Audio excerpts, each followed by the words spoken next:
Welcome to VN class. आज हम देख रहे हैं कुछ जो है बैंकिंग एग्ज़ाम में किस किस टाइप के पज़ल्स को पूछे जाते हैं। ठीक है, पज़ल आपके मेंस लेवल में आपके थोड़े से पज़ल का जो लेवल होता है वो थोड़ा टफ होता है क्लरिकल एग्ज़ाम से। ठीक है, क्लरिकल एग्ज़ाम आपका हो चुका है तो मेंस आपका अब होने वाला है एग्ज़ाम, तो आप उसकी प्रिपरेशन करें मेंस लेवल में।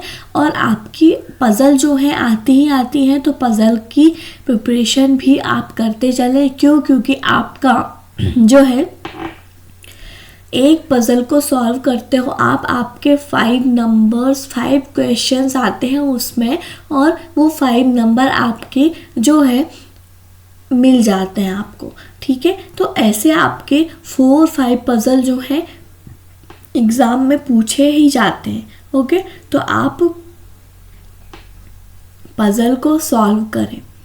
अब आप देखें यहाँ पे फर्स्ट में एक पज़ल दी हुई है आपकी।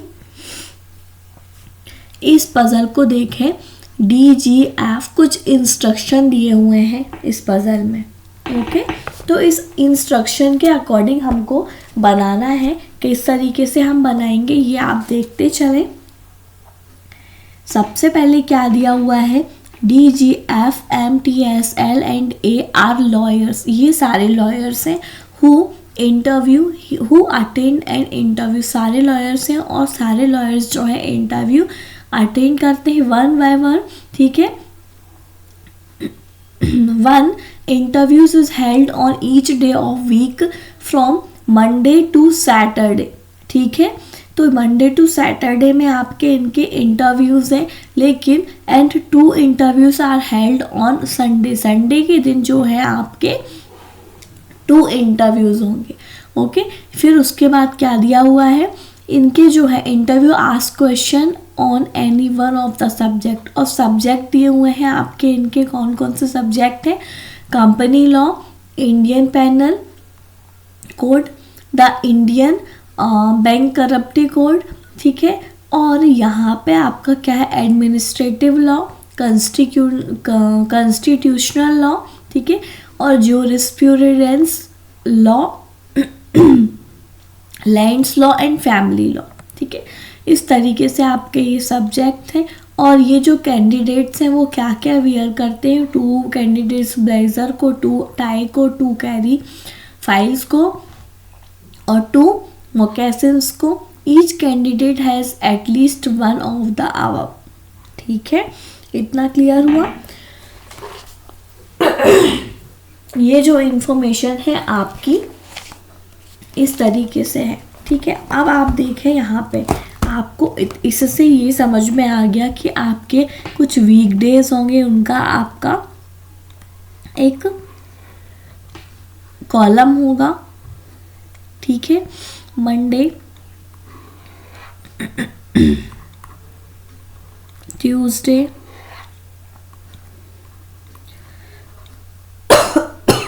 सॉरी वेडनेसडे हो गया। ठीक है, थर्सडे, फ्राइडे,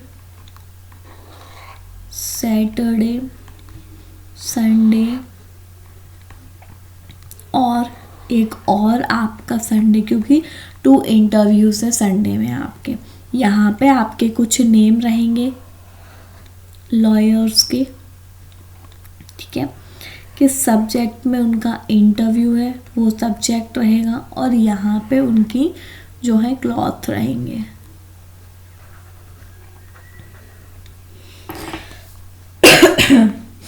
ठीक है, इतना क्लियर हुआ। अब आप देखें यहाँ से कुछ इंफॉर्मेशन यहाँ पे दी हुई है पॉइंट वाइज। ठीक है, D who is interview on Wednesday. D का इंटरव्यू जो है वो वेडनेसडे पे, ये कंफर्म डेटा है। ठीक है, तो आपने ये यहाँ पे ही नोट कर दिया। और वो ब्लेज़र को वेयर नहीं करता है, मतलब यहाँ पे आपका ब्लेज़र नहीं आएगा। इतना भी क्लियर हुआ। Administrative law is asked on Saturday. Administrative law जो है आपका वो किस में होगा, सैटरडे में होगा। ठीक है, तो अभी आपको जो है सैटरडे में एडमिनिस्ट्रेटिव लॉ। तो सैटरडे आपका ये दिया हुआ है, यहाँ पे आप क्या कर रहे हैं, एडमिनिस्ट्रेटिव।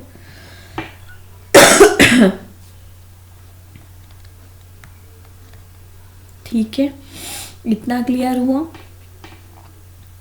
अब आप देखें यहाँ पे नेक्स्ट पॉइंट क्या दिया हुआ, the interviewer tries to schedule interview such that the first letter of the day, ठीक है, डे का फर्स्ट लेटर आपका M T W T F S S S, ठीक है। तो such that first letter of the day is the same as the candidate's initial, ठीक है।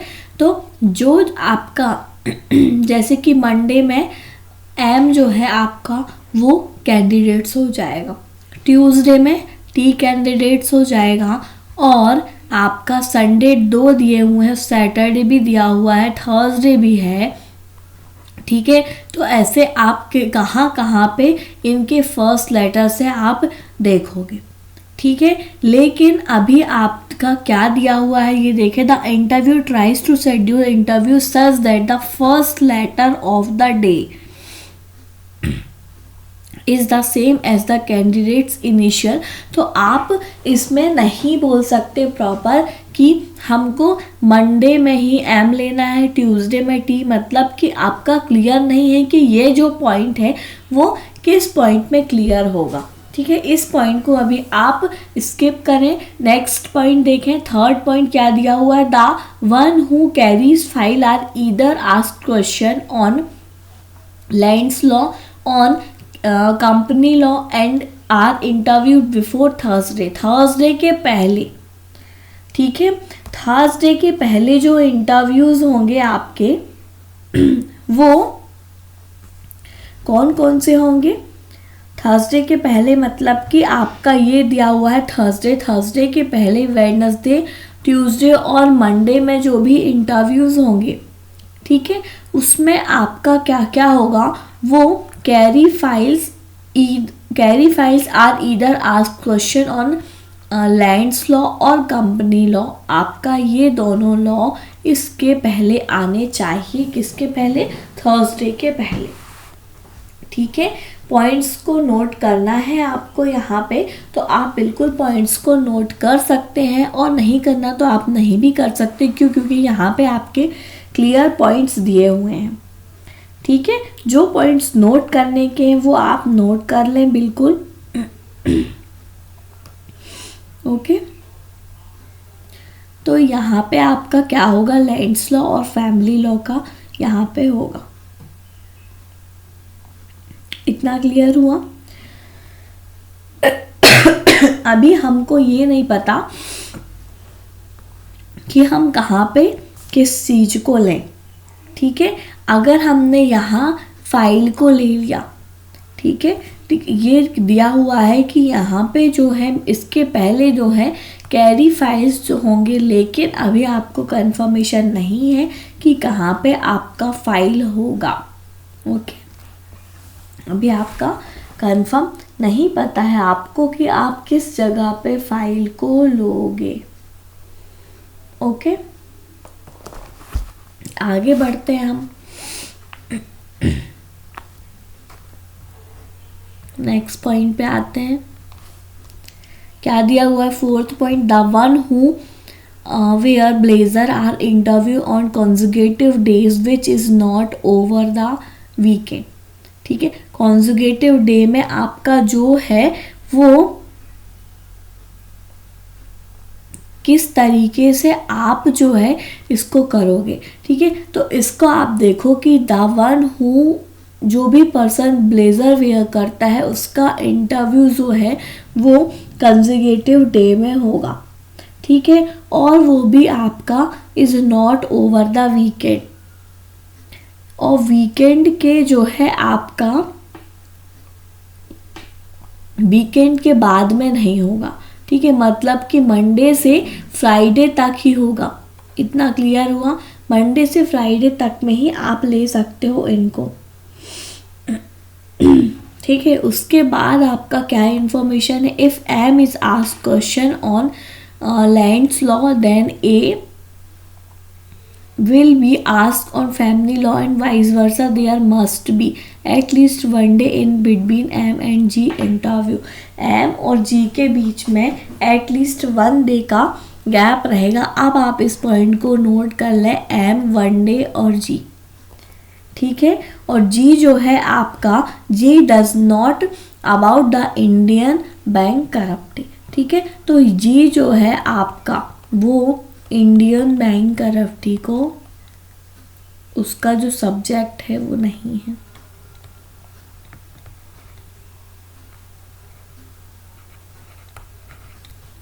ठीक है. फिर आप नेक्स्ट पॉइंट को नोट करेंगे. नेक्स्ट पॉइंट देखते चले आप.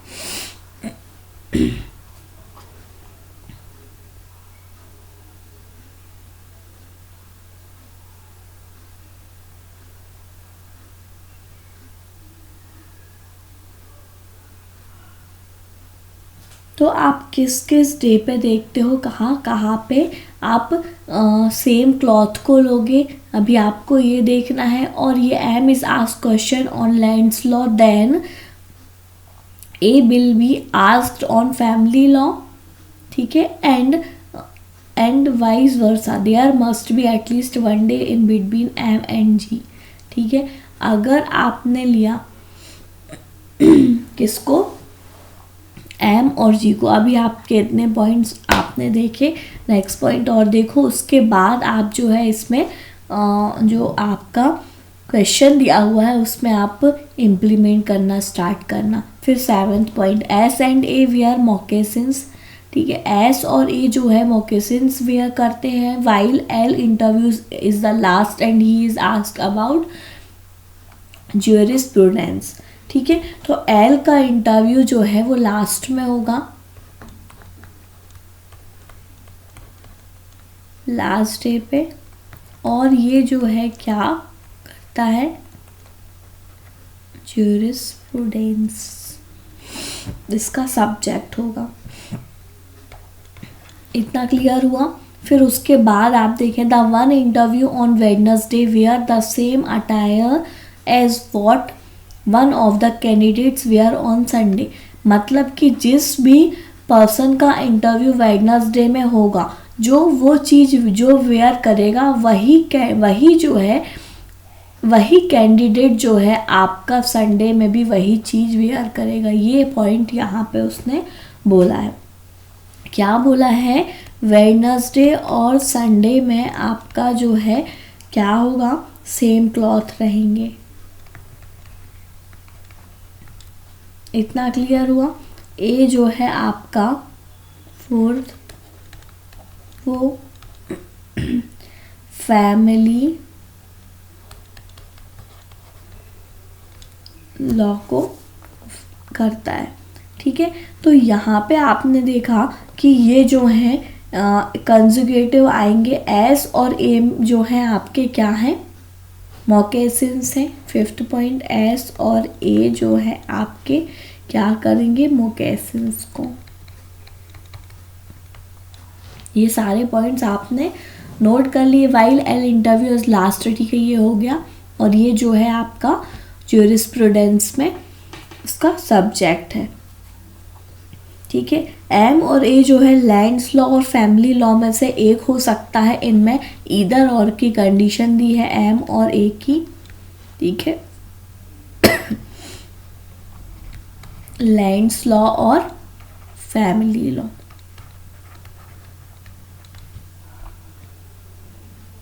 क्लियर हुआ. उसके बाद हम देखते हैं next 7th point.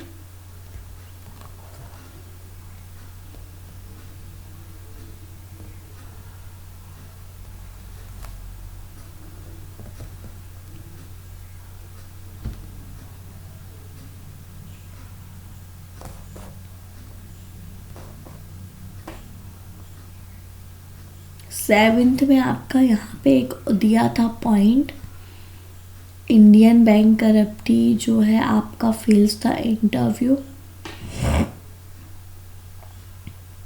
Company law और कंसेक्यूटिव लॉ जो है आपके वो एक के बाद एक होने चाहिए, है ना. तो इस तरीके से ये इंफॉर्मेशन आपकी दी हुई है। अब इसको आप कैसे अरेंज करोगे ये आप देखो, ठीक है। कैसे अरेंज करते हैं हम देख रहे हैं यहाँ पे कि सबसे पहले अगर हमने एम को यहाँ पे लिया, ठीक है, मंडे में हमने एम को लिया, हमने इस तरीके से लिया कि सिर्फ आपका मंडे जो है एम जो है आपका सिंगल दिया हुआ है यहाँ पे, और मंडे में फर्स्ट में एम दिया है, उसके अकॉर्डिंग अगर हम देखते हैं तो ठीक है।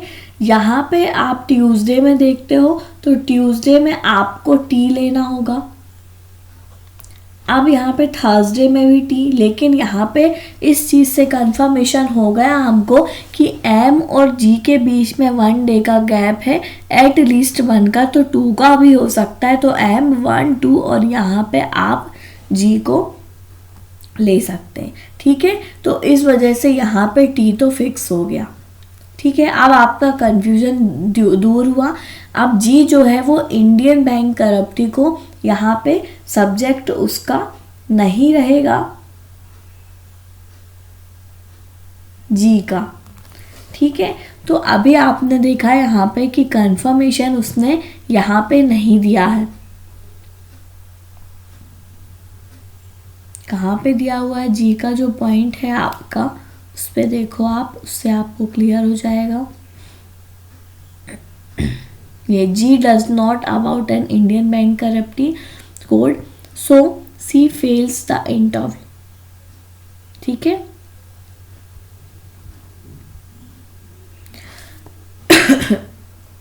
सॉरी। उसके बाद आप यहाँ पे देखो, ये फर्स्ट पॉइंट आपका हो गया। एल आपको लास्ट डे पे रखना है, उसको ये पसंद है, ये सब्जेक्ट है उसका, तो संडे पे आप एल रख लें। और सब्जेक्ट उसका क्या दिया हुआ है ये, ठीक है। अब ये भी पॉइंट आपका क्लियर हुआ। वेडनेसडे और संडे में सेम क्लॉथ होना चाहिए, ठीक है। अब एडमिनिस्ट्रेटिव ए जो है आपका ये वो आपका फैमिली लॉ को करता है। अब ए आप कहाँ पे रखोगे ये आप देखो, ठीक है।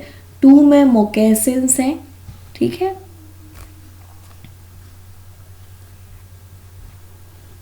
ए को फैमिली लॉ, वेडनेसडे और संडे पे सेम क्लॉथ रहेगा। एस और ए में मोकेसिन्स होंगे, ठीक है। और एम और ए में लैंड्स लॉ और फैमिली लॉ, इन दोनों में से कोई एक होगा, ठीक है। अब यहाँ पे आपको ये चीज़ देखना है कि किस तरीके से आप इसको देखते हो। एम में तो फाइल कंफर्म है, ठीक है, और उसका लैंड लॉ ए में जैसे ही लैंड लॉ कंफर्म होता है तो एम में जैसे ही लैंड लॉ कंफर्म अगर आप करते हो तो फैमिली लॉ जो है वो ए में हो जाएगा, ठीक है। इतना क्लियर हुआ। अभी आप कंफर्मेशन ले लें, ठीक है। ये सॉल्यूशन आपका हो जाएगा, उसके बाद आप कुछ क्वेश्चन करोगे तो उससे आपको और पता लगेगा कि आप कैसे इसको सॉल्व किए हैं, ठीक है। क्वेश्चन आपके ट्रू हो जाएंगे सारे। तो इसमें क्योंकि इंफॉर्मेशन बहुत सारी हाइड है जिससे हमको क्लियर नहीं पता चल रहा है कि हम किस तरीके से इसको सॉल्व करें। यहाँ पे अगर आपने लैंड्स लॉ ले लिया, ठीक है, तो ए कहाँ पे लेंगे आप,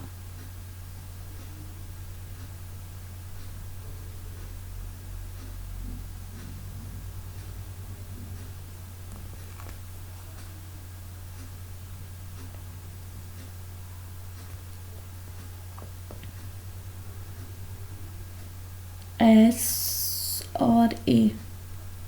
अगर एस यहाँ पे लेते हो, ए यहाँ पे लेते हो, ए का क्या हो जाएगा, फैमिली।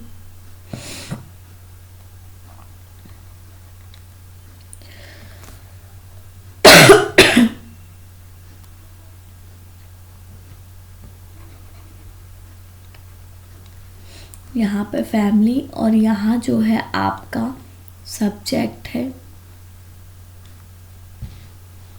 क्या है, ओकेशंस, मोकेशंस फैमिली में, ठीक है। एस में भी अगर आप यहाँ पे भी मोकेशंस करते हैं, टू में मोकेशंस, टू में ब्लेजर, ठीक है। तो आपका किस तरीके से सॉल्यूशन होगा ये आप देखते चलें।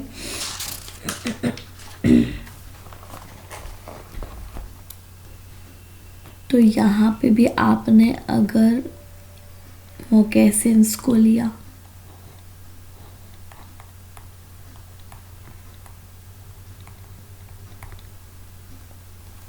और यहाँ उसका सब्जेक्ट क्या है, सॉरी ये गलत हो रहा है शायद, क्लॉथ में सब्जेक्ट,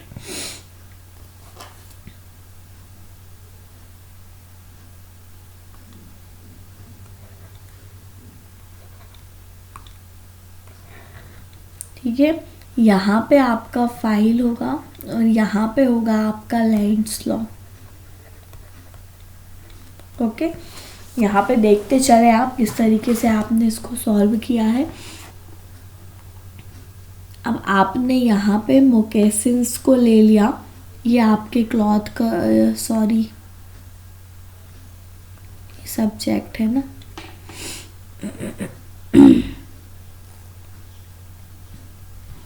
फैमिली, और यहाँ पे आपका आएगा जूरिस्प्रूडेंस, ठीक है। यहाँ जो है आपका क्या होगा, अभी आपका क्लियर नहीं है,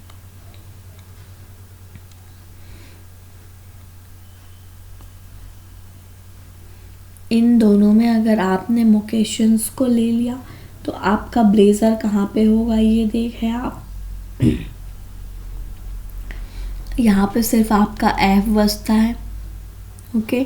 अब who the one who clarifies are either ask question lands law और कंपनी लॉ।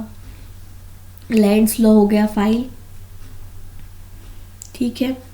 अब ये कंजुगेटिव है, यहाँ पे दिया हुआ है आपका कौन कौन से जो हैं कंजुगेटिव हैं, ये देखें जिसने ब्लेजर वेयर किया है वो कंजुगेटिव रहेंगे, ठीक है। तो यहाँ पे आप देखें, यहाँ तो ब्लेजर आपका आ नहीं रहा है, तो यहाँ पे तो आप स्किप करें। अगर आपने यहाँ पे ब्लेजर लिया तो नहीं ले सकते आप यहाँ पे ब्लेजर, ठीक है, ये क्योंकि कंजुगेटिव नहीं होंगे यहाँ, और यहाँ आप ब्लेजर को ले सकते हैं। तो यहाँ पे आपने ब्लेजर को ले लिया और यहाँ पे भी आपने ब्लेजर को ले लिया कंजुगेटिव में।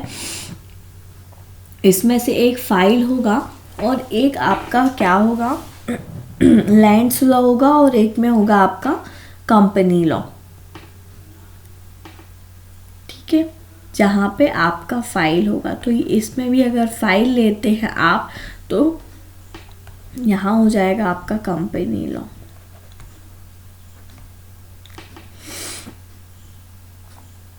ये क्लियर हुआ। कंपनी लॉ के बाद जो है आपका क्या होना चाहिए, कंजुगेटिव लॉ,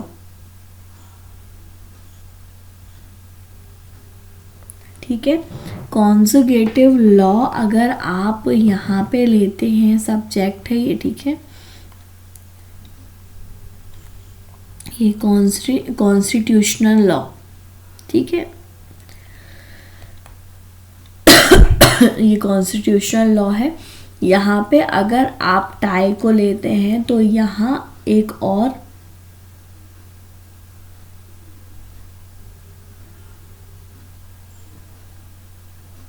बचता है आपका क्लॉथ, ये जो है यहाँ पे आप टाई ले लें, ये क्लॉथ में है टाई, ठीक है, टाई है यहाँ पे आपका क्या रहेगा, ये जो था सब्जेक्ट। क्लियर रखना, इसमें कुछ थोड़ा सा कंफ्यूजन क्रिएट है, ठीक है, लेकिन आप लोग इसको क्लियर देखते चलें तो आपको क्लियर होता भी जाएगा, नहीं तो क्लियर नहीं होगा, ओके। जी में थर्सडे आपका में क्या है, इंडियन बैंकर ऑफ टी,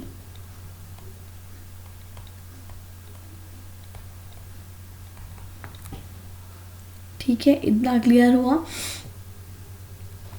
अब एक बस बच रहा है आपका, क्या है, ये हो गया, ये बच रहा इंडियन पेनल कोड। अब इंडियन पेनल कोड आपका कहाँ पे होगा, वो आप यहाँ पे देख लें, इंडियन पेनल कोड।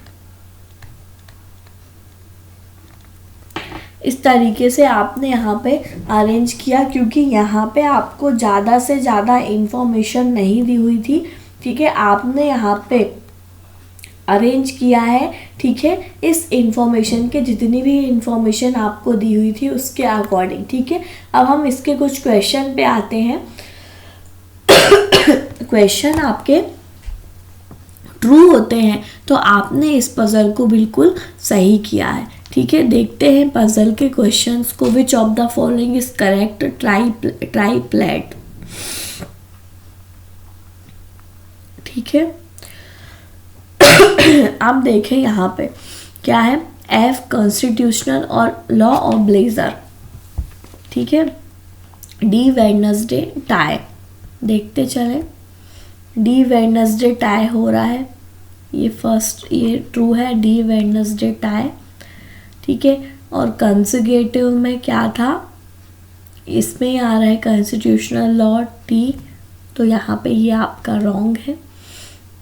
ब्लेजर क्योंकि उसमें नहीं है, एफ भी नहीं है, जे वो एल ज्यूरिस्प्रूडेंस मोकेसिन्स ये भी आपका नहीं है, ठीक है। ज्यूरिस्प्रूडेंस सब्जेक्ट जिसका एल वो तो क्लियर है, लेकिन जो वेयर कर रहा है वो मोकेसिन्स नहीं है, टाई है। More than one of the above ये भी नहीं है, और नन ऑफ द अबव ये भी आपका नहीं है। तो इसमें से आपको कौन सा जो करेक्ट है वो है डी वेडनेसडे टाई, ठीक है। विच of the following subject is asked on the weekend, weekend में जो है आपका कौन सा सब्जेक्ट है, तो यहाँ पे देखें सैटरडे और संडे जो हैं आपके वीकेंड्स के डे होते हैं, सॉरी।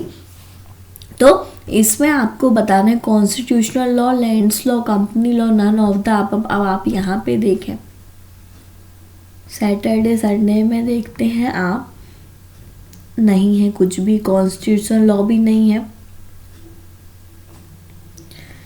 फैमिली लॉ भी नहीं है, लैंड्स लॉ भी नहीं है, ठीक है, कंपनी लॉ भी नहीं है। तो आपका यहाँ पे आंसर क्या होगा, नन ऑफ द अबव, ठीक है। इतना क्लियर है।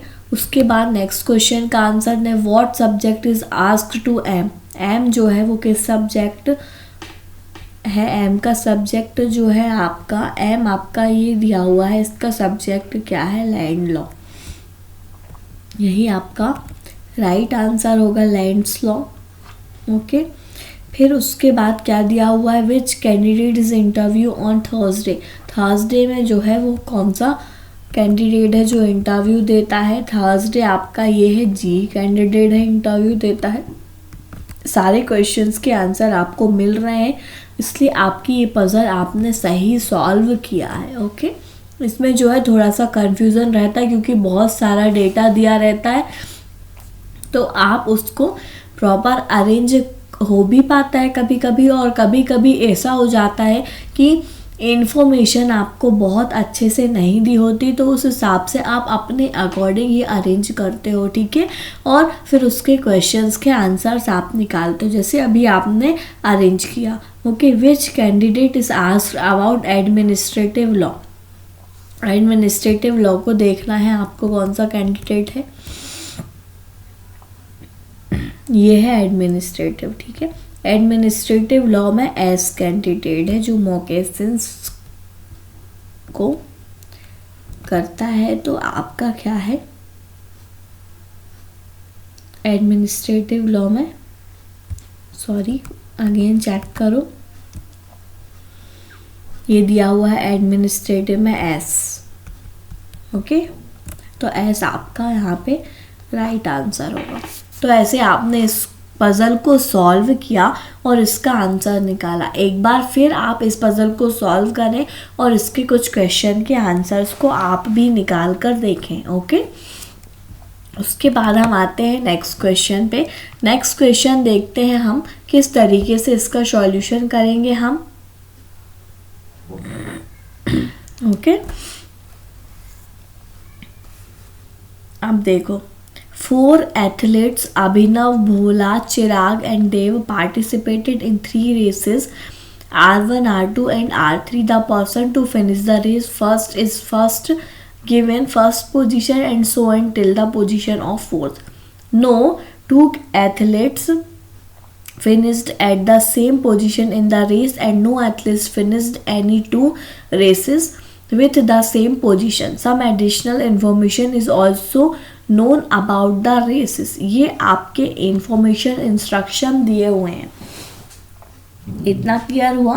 अब आपको क्या करना है, पोजीशंस निकालनी है. ठीक है, तो ये आपने फर्स्ट पोजीशन ले ली, ये आपने सेकंड पोजीशन ले ली, ये थर्ड है और ये आपकी फोर्थ पोजीशन. ठीक है, अब रेसेस दी हुई हैं R1, R2 एंड R3. ठीक है, ये आपकी रेसेस हैं R1, R2, R3.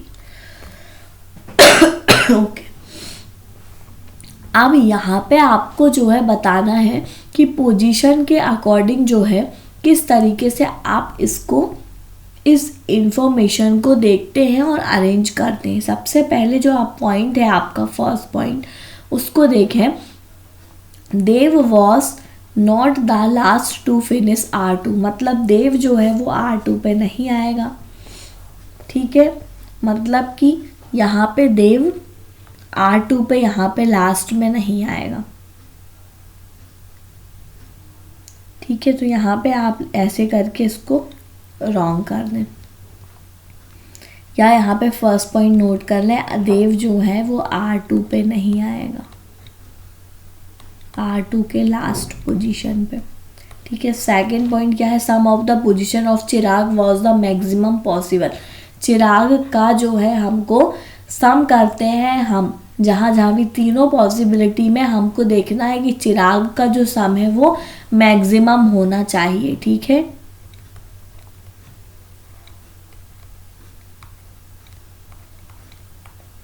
क्या होना चाहिए, मैक्सिमम. ठीक है, जैसे कि आप ऐड करते हो तीनों पॉसिबिलिटी से तो आपका जो है से 4, 3, 4 इसमें 3 में आ जाता है और इसमें अगर 2 में आ जाता है C. ठीक है, तो 4 और 3 7 8 9 9 हो जाएगा क्या, C. ठीक है, इस तरीके से ही अगर आप लेते हैं तो आपने यहाँ पे ले लिया C को.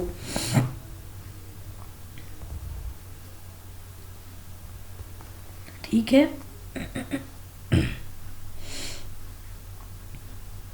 या आप यहाँ पे एक और पॉसिबिलिटी बन जाएगी, यहाँ पे C ले लो, यहाँ पे ले लो और यहाँ पे ले लो. ठीक है, ऐसे आपके केसेस जो हैं बहुत सारे बन जाएंगे. ठीक है, तो आपको किस तरीके से इसका आंसर निकालना है ये आप देखें, वैसे ही आपको इसका आंसर जो है देना है. ओके, तो यहाँ पे आपने देखा अगर आपने D को यहाँ पे लिया, यहाँ पे D नहीं आएगा, सॉरी, तो इसको यहाँ से हटा दो.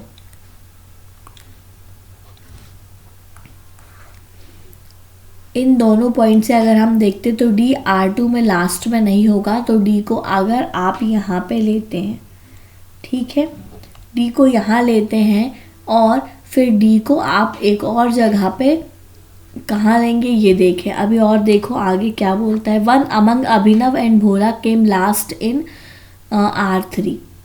अभिनव और भोला जो है R3 में लास्ट में होंगे. इनमें से कोई एक, अभिनव या भोला में से कोई एक जो है आपका R3 में होगा. ठीक है, तो R3 में आपका क्या होगा, अभी आप देख लें कि अभिनव और भोला है वो R3 में होने चाहिए.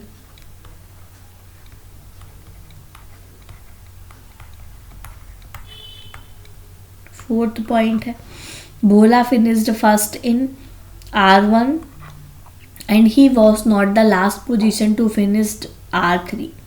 ठीक है, तो भोला जो है R1 में रहेगा. यहाँ पे देव है आपका और R3 में आपका नहीं होगा। And he was not the last person to finish R3 में भोला नहीं होगा। तो यहाँ से कंफर्म हो गया थर्ड पॉइंट कि भोला जो है इनमें से एक होना चाहिए था। भोला अगर आपका R1 में हो गया तो R3 में आपका अभिनव हो जाएगा। ठीक है, इतना क्लियर हुआ। अब यहाँ पे देखें, अभिनव स्टूड थर्ड इन R1। अभिनव जो है थर्ड में, R1 में थर्ड में भी होगा। थर्ड इन R1 में थर्ड में कहाँ पे है अभिनव?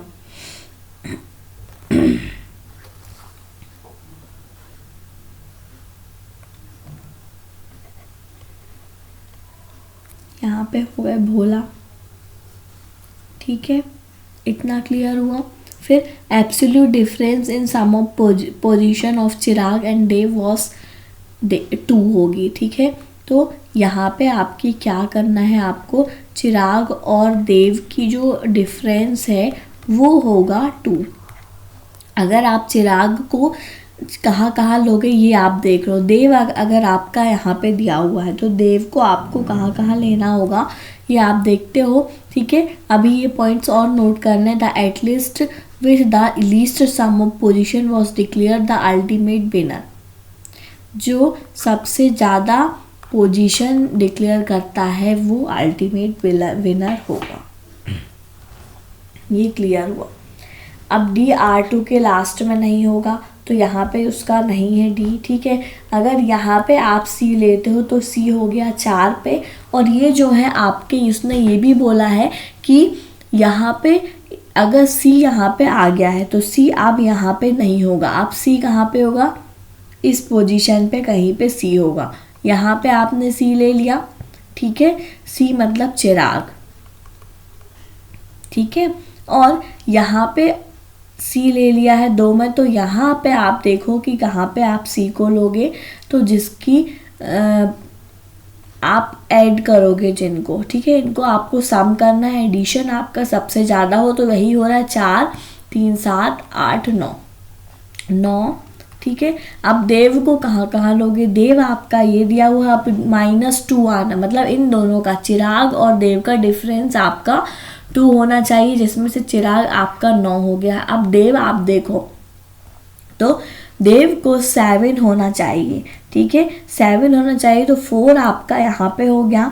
और अब यहाँ पे 2 होना चाहिए तो 4 5 6 और 7 ये हो गया देव। ठीक है, ये क्लियर हुआ। अब भोला को आपने यहाँ ले लिया, यहाँ ले लिया, यहाँ और ले लो भोला को। यहाँ पे क्या नहीं है? अभिनव, तो यहाँ पे हो जाएगा आपका अभिनव, और यहाँ पे भी आपका अभिनव नहीं है। ठीक है, R1 में थर्ड पोजीशन पे अभिनव है। ये देखें आप, ये वाला पॉइंट जो है, सारे पॉइंट्स आपके क्लियर हो गए।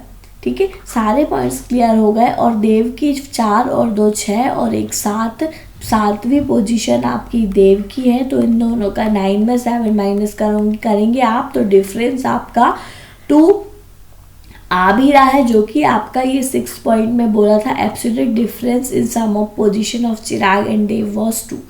ठीक है, क्लियर हुआ। आपकी जो है ये पजल सॉल्व हो गई। इतना याद रखना, उसने एक बोला है कि अगर फर्स्ट में, ठीक है, अगर ये R1 में आपने एक चीज़ ले ली है, जैसे एक देव को आपने ले लिया है, तो दूसरा जो है इसमें वही पार्टिसिपेट आगे नहीं करेगा, फिर सेकंड में करेगा, फिर थर्ड में करेगा। ठीक है, इतना बस याद रखना, तो आपकी जो है ये पजल आराम से सॉल्व हो जाएगी। नहीं तो आप नहीं सॉल्व कर पाओगे। और एक पॉइंट और है याद रखने वाला, ये इन दोनों का डिफरेंस जो है चिराग और देव का, वो 2 होना चाहिए। तो उस तरीके से उसको आपको अरेंज करना होगा। ठीक है, तो ये आपका सॉल्व हो गया है। अब हम आते हैं इसके क्वेश्चन पे। फर्स्ट क्वेश्चन क्या है? For how many athletes is it possible to determine their exact position in which each race. इनकी आपको एग्जैक्ट पोजीशन बतानी है, ठीक है। तो एग्जैक्ट पोजीशन आपकी 0, 3, 2, 4 किसी की भी आपकी नहीं है, तो यहाँ पे आपका आंसर क्या होगा? None of the above. क्यों?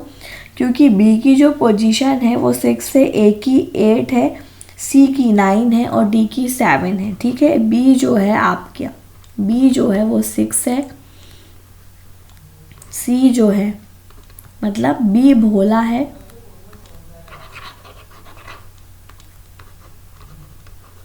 भोला की पोजीशन आपकी 6 है, अभिनव की पोजीशन आपकी जो है वो है 8, चिराग की पोजीशन आपकी क्या दी हुई है?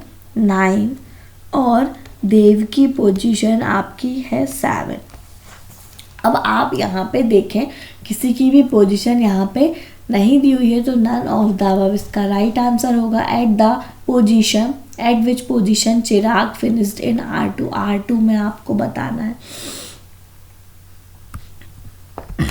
यहाँ पे देखें R2 पे चिराग, R2 ये दिया हुआ है, चिराग ये है, चिराग जो है R2 पे 4th पोजीशन पे है, तो 4th आपका राइट आंसर होगा।